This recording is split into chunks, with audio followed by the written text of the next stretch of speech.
Basic concept of micro processor electrical fifth semester का एक प्यारा सा पेपर है। Micro processor and micro controller unit one में माइक्रो प्रोसेसर 8085 के बारे में पढ़ना है हमें।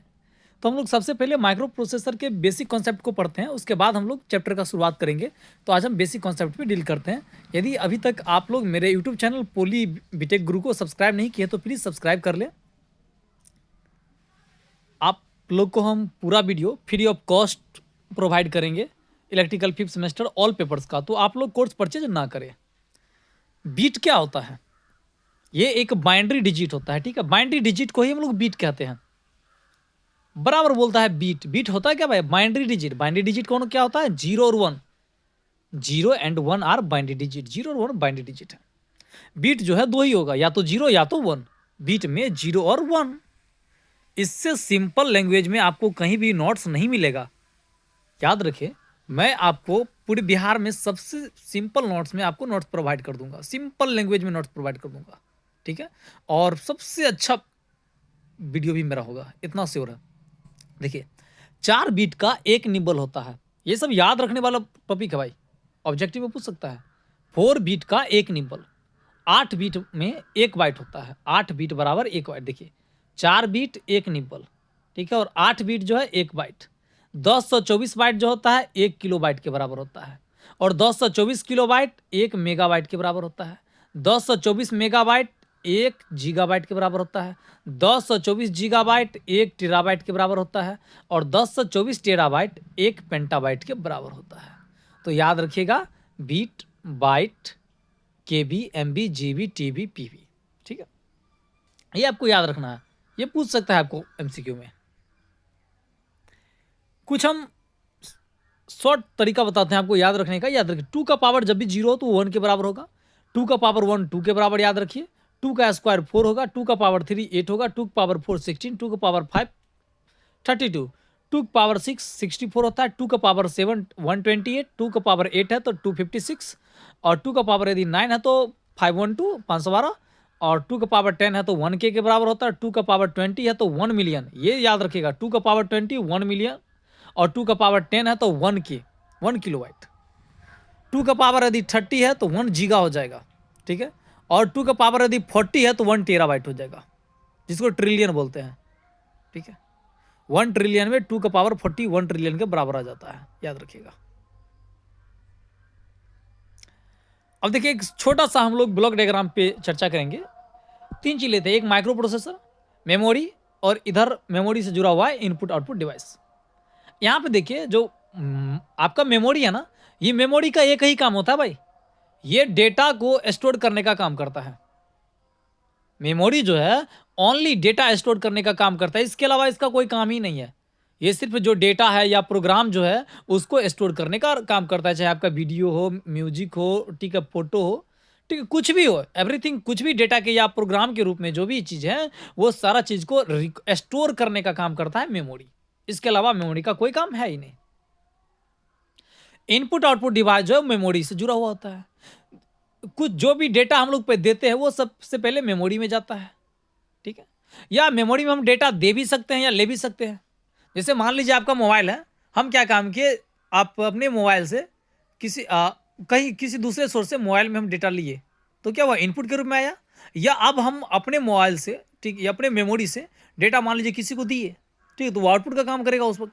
तो इनपुट आउटपुट डिवाइस जो है मेमोरी से जुड़ा हुआ होता है, ठीक है। मेमोरी में हम लोग डेटा रख भी सकते हैं और मेमोरी से डेटा ले भी सकते हैं जरूरत के अनुसार। यदि हमको कोई डेटा सेव करना होता है तो डेटा हम सेव कहाँ करते हैं, मेमोरी में। तो सेव किए ना भाई, सेव किए मतलब क्या, इनपुट के रूप में उसको दिए। और कभी जैसे हमको कोई फोटो किसी दोस्त को दिखाना है, मान लो होता है ना, आपका दोस्त है, वो आपसे पूछ दिया, दोस्त अपनी जीएफ का फोटो दिखाओ, ठीक है, भाभी का फोटो दिखाओ। तो क्या करते हैं हम लोग, तुरंत मोबाइल खोलते हैं, चटक से मेमोरी से डेटा फोटो उसका निकालते हैं। तो भाई लिए ना भाई, तो अभी मेमोरी से ले रहे हैं तो वो मेरा आउटपुट हो गया ना भाई। और micro processor, micro processor memory से डेटा लेता भी है और मेमोरी को डेटा देता भी है। मान लीजिए इसको कोई चीज प्रोसेस करना है तो मेमोरी से डेटा लेगा, और मान लीजिए प्रोसेस करने के बाद इसको सेव करके रखना है कुछ डेटा तो मेमोरी को दे देगा अपना बेचारा। ये सब बेसिक कॉन्सेप्ट है। अभी प्रोग्राम क्या होता है, देखिए हम लोग जो इंस्ट्रक्शन देते हैं ना भाई, तो इंस्ट्रक्शन का जो समूह होता है ना उसको प्रोग्राम कहते हैं। A set of instruction is called program. मतलब इंस्ट्रक्शन का जो समूह होगा उसको क्या बोलेंगे, प्रोग्राम बोलेंगे।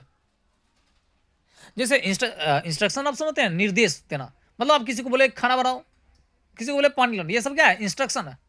तो इसी तरह के हम लोग मान लीजिए किसी कंप्यूटर है, उसको हम लोग इंस्ट्रक्शन देते हैं ना भाई, इसको प्ले करो, स्टॉप करो, इसको मूव करो, तो ये सब क्या भाई, इंस्ट्रक्शन है। और उन इंस्ट्रक्शन का जो सेट होगा वो क्या कहलाएगा, प्रोग्राम कहलाएगा। फेच या फेचिंग, देखिए फेच मतलब होता है लेना। जब हम लोग कोई डेटा कहीं से लेते हैं ना तो लेना होता है फेचिंग। कहता है bringing the data from memory to mu P is called fetching. Memory से डेटा, माइक्रो म्यूपी जो है वो जब मेमोरी से डेटा लेता है ना तो वो फेचिंग कहलाता है। फेचिंग मतलब लेना, याद रखिएगा। और डेटा कौन लेता है, देखिए माइक्रो प्रोसेसर जो है वो जनरली मेमोरी से डेटा लेने का काम करता है। तो माइक्रो प्रोसेसर जब मेमोरी से डेटा लेता है तो वो क्या कहलाएगा, फेचिंग कहलाएगा। फेच या फेचिंग, याद रखिएगा। फेच मतलब लेना, क्या होगा, लेना। फेच मतलब लेना। जब म्यूपी मेमोरी से डेटा लेता है तो उसको क्या बोलते हैं, फेचिंग। इसीलिए बोलते हैं bringing the data from memory to mu P is called fetching. Decode या डिकोडिंग, देखिए डिकोड मतलब होता है समझना। Understanding of data is called decoding. Data को समझना क्या कहलाता है, डिकोडिंग कहलाता है।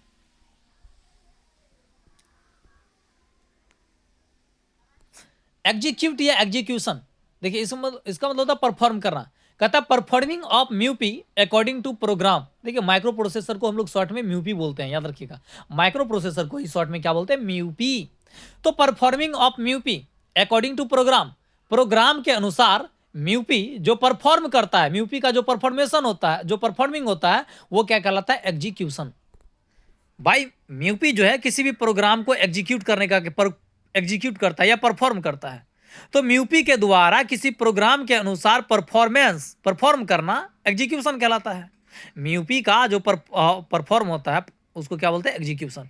तो म्यूपी परफॉर्म कैसे करेगा, जो प्रोग्राम हम म्यूपी को देंगे ना भाई एकदम वो वैसा ही काम करेगा। हम यदि म्यूपी को प्रोग्राम के रूप में दे रहे हैं प्ले करो तो वो प्ले ही करेगा, वो स्टॉप नहीं कर सकता भाई। तो म्यूपी जो है वो प्रोग्राम के अकॉर्डिंग जो है वो परफॉर्म करता है, और उसका जो म्यूपी का जो परफॉर्म करना वो क्या कहलाता है, एग्जीक्यूशन या एग्जीक्यूट कहलाता है। बस क्या होता है भाई, देखिए जिस लाइन के थ्रू डेटा ट्रांसफर होता है ना उसको हम लोग बस बोलते हैं। The line through which data is transfer is called बस। मतलब जिस लाइन के थ्रू डेटा का ट्रांसफर होता है उसको हम लोग बस कहते हैं। बस जो होता है वो तीन तरह का होता है। देयर आर 3 टाइप्स ऑफ बस, एड्रेस बस, डेटा बस और कंट्रोल बस। ठीक है, पहला हम लोग देते हैं एड्रेस बस क्या होता है। कहता है the bus which is use to find the location of a data in the memory. मतलब जिस बस का यूज किसी मेमोरी में डेटा का लोकेशन पता करने के लिए किया जाता है उसको हम लोग एड्रेस बस कहते हैं। The bus which is use to find the location of a data in the memory. मतलब किसी मेमोरी में कोई डाटा कहाँ पे रखा हुआ है। भाई मेमोरी एक मेमोरी है, उस मेमोरी में बहुत सारा फाइल है, तो आपका डाटा किस फाइल में रखा हुआ है, तो उस डाटा का लोकेशन कहाँ है भाई, कहाँ पे वो स्थित है। तो डेटा का जो लोकेशन जो फाइंड आउट करते हैं ना भाई मेमोरी में, तो मेमोरी में डेटा का जो लोकेशन फाइंड करते हैं जिस बस का यूज करके उसको बोलते हैं एड्रेस बस। तो एड्रेस बस का काम है भाई, एड्रेस बस का काम ही होता है ये एड्रेस पता करेगा, मतलब लोकेशन पता करेगा किसका, डेटा का लोकेशन पता करेगा कहां में, मेमोरी में। मेमोरी के अंदर जो डेटा है उसके लोकेशन पता करने के लिए जिस बस का हम लोग यूज करेंगे उसको क्या बोलते हैं, एड्रेस बस। ये भी भाई यूनिडायरेक्शनल होता है, ये यूनिडायरेक्शनल होता है, एक ही तरफ। ठीक है, ये सिर्फ और सिर्फ म्यूपी से मेमोरी की ओर जाएगा, मेमोरी से म्यूपी की ओर नहीं हो जाएगा, ये सिर्फ और सिर्फ म्यूपी से मेमोरी की ओर जाएगा। दूसरा है डेटा बस, ये बाई डायरेक्शनल होते हैं। तो भाई जिस बस का कहता है the bus through which data is transfer between mu P and memory. भाई म्यूपी और मेमोरी के बीच में जिस बस के थ्रू डेटा का ट्रांसफर होता है उसको हम लोग बोलते हैं डेटा बस। तो भाई हम लोग बाई डायरेक्शनल होता है, बाई डायरेक्शनल मतलब दोनों तरफ होता है। मतलब म्यूपी से डेटा जो है वो मेमोरी में भी जाएगा और मेमोरी से डेटा आपका म्यूपी में भी आ सकता है, इसलिए इसको क्या बोलेंगे, बाई डायरेक्शनल। और एड्रेस बस क्या था, यूनिडायरेक्शनल, क्योंकि वो सिर्फ म्यूपी से मेमोरी की तरफ जाएगा, लेकिन यहां म्यूपी से मेमोरी और मेमोरी से म्यूपी की ओर भी जा सकता है। तीसरा है आपका कंट्रोल बस, ये भी यूनिडायरेक्शनल होते हैं। कहता the bus through which the bus which is use to control the data. भाई डेटा को, उन डेटा को, एड्रेस बस डेटा जो था, और जो आपका दूसरा जो आपका डेटा बस जो था, ठीक है, उन डेटा को कंट्रोल करने के लिए जिस बस का यूज होता है उसको हम लोग क्या बोलते हैं, कंट्रोल बस। ठीक है, तो the bus which is use to control the data is called control bus. जिस बस का यूज जो है डेटा को कंट्रोल करने के लिए हम लोग करते हैं उसको कंट्रोल बस कहते हैं। भाई बस का मतलब होता है वायर, यहाँ पे बस का मतलब वो नहीं होता जिसमें हम लोग बैठ के, ठीक है, घूमने जाते हैं टंडेली करने, वो बस नहीं होता। यहाँ पे बस का मतलब वायर्ड तार, मीडियम, जिसके थ्रू डेटा ट्रांसफर होता है। एक बड़ा वर्ड है कंपाइलर। कंपाइलर क्या होता है भाई, जो देखिए यूपी में अलग अलग डिफरेंट तरह का लैंग्वेज यूज होता है भाई, 3 तरह का मेनली लैंग्वेज होता है, ठीक है। एक होता है भाई higher level language, machine language और बाइनरी लैंग्वेज, ठीक है। तो भाई जो इन लैंग्वेज को आप ट्रांसफर करने का, कन्वर्जन करने का जो काम करता है, जैसे मान लीजिए हमने भेजा भाई हायर लेवल लैंग्वेज में, लेकिन वो मशीन तो समझ रहा है बाइनरी लैंग्वेज, तो हायर लेवल लैंग्वेज को, ठीक है, उसको मशीन लैंग्वेज या बाइनरी में कौन कन्वर्ट करेगा, या मशीन लैंग्वेज को बाइनरी में कौन कन्वर्ट करेगा, कंपाइलर। ठीक है, तो भाई कंपाइलर का यूज जो है वो लैंग्वेज को कन्वर्ट करने में किया जाता है। हेक्साडेसिमल सिस्टम के लिए एक ट्रिक है जिसको याद रखिएगा, 8421। कभी कभी 168421 भी यूज होता है, ठीक है, लेकिन ज्यादातर 8421 में कंप्लीट हो जाता है। तो 8421 आप याद रखिएगा। देखिए अभी आपको बोला 4 बिट डेटा है, 8 बिट डेटा। देखिए 4 बिट डेटा कहने का मतलब है उसमें 4 गो एक होगा या जीरो होगा, एक या जीरो मिला के 4 गो लेटर होगा। जैसे देखिए 4 बिट डेटा एक हम ले रहे हैं, 0 1 1 0, इसमें देखिए टोटल कितना, 1 2 3 4 गो है ना भाई। इसको अब कितना पढ़ेंगे, ये तो हम लोग बाइनरी सिस्टम में हम ले लिखे 0 1 1 0, लेकिन इसको डेसिमल में लोग कितना पढ़ेंगे, तो डेसिमल में इसको हम लोग 6 पढ़ेंगे। कैसे, अब देखिए 8421 के सामने देखिए भाई, जिसके सामने में 0 है उसको छोड़ दीजिए, और जिसके सामने में 1 है उसको आप कंबाइन कीजिए। ध्यान दीजिए, हम यहाँ पे थोड़ा ध्यान से हम लोग समझाते हैं। ये देखिए हम क्या लिखे, 8421, और 4 बिट डेटा हम लोग क्या लिए हैं, 0 1 1 0।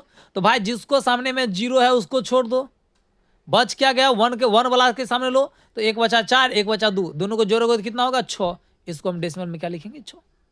सिंपल तरीका भाई। अब हम लोग 8 बिट डेटा आपको हम दिखाते हैं कि 8 बिट डेटा को,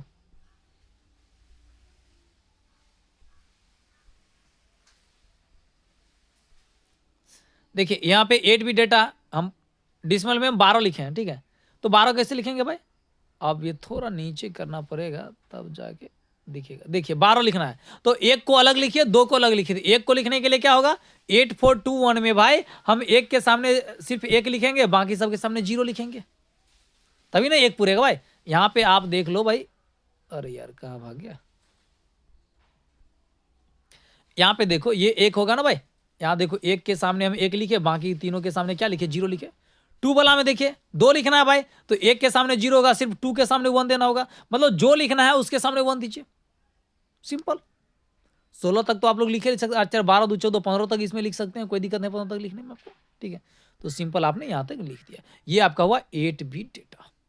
चूंकि इसमें डेटा कितना, 1 2 3 4 5 6 7 8, 8 को बीट है तो इसको बोलेंगे 8 बिट डेटा। 4 को बीट रहेगा इसको बोलेंगे 4 बिट डेटा। 16 को बीट रहेगा उसको बोलेंगे 16 बिट डेटा। 32 को बीट रहेगा उसको बोलेंगे 32 बिट डेटा।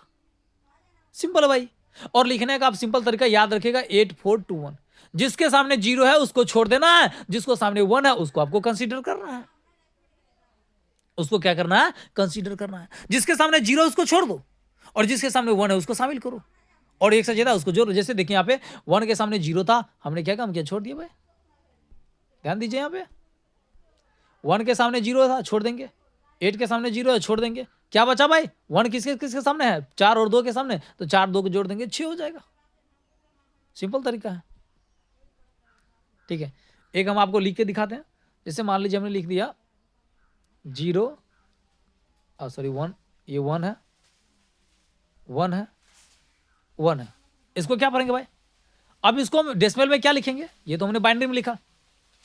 देखिए 1 के 8421 से यदि हम लोग कंपेरिजन करें 8421, तो भाई 1 के सामने वाला लेना है तो सिर्फ 8 हमने लेंगे, चूंकि 0 के सामने है। बाकी सब लेंगे तो 4 2 6 1 कितने होगा, 7 होगा जोड़ने पे। इसका वैल्यू जो है 0 1 1 1 का वैल्यू कितना हो गया, 7 हो गया। आपको उम्मीद है समझ में आ गया होगा, ठीक है। अब इसका पार्ट 1 है, हम पार्ट 2 बेसिक कॉन्सेप्ट का लेके आएंगे।